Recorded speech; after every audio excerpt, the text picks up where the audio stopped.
বলার? ভাই এটা দিনের মতো পরিষ্কার। আমি 32 নম্বরে বুলডোজারের সামনে দাঁড়িয়ে ছি হাসিনা লজ্জায় বাঁচি না আমি স্লোগান দিছি। আপনারা দেখেছেন আমি বরিশাল বিশ্ববিদ্যালয়ের সামনে স্লোগান দিছি। তারাই তো বলছে 32 নম্বর যারা পুরাইছে তাদের ঘরবাড়ি পুরাই দেওয়া হবে। দিনের মতো পরিষ্কার তাই হয়েছে।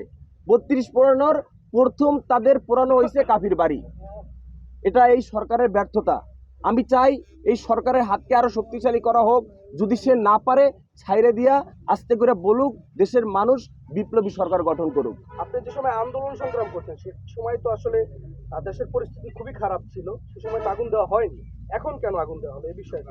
এটা তো সরকারের ব্যর্থতা। যারা পালাতক, যারা নিষিদ্ধ, তারা ক্ষমতায় তো আসতে পারে নাই। সেই অবস্থায় যদি দেশের মানুষের এভাবে আমরা যারা ফ্রন্টে থেকে আন্দোলন করছি তাদেরকে, এবং গাজীপুরেও দেখবেন, এবং উপদেষ্টা নাহিদ ভাই, আসিফ ভাই, তাদের সচিবালয়েও তো আগুন দেওয়া হয়েছে।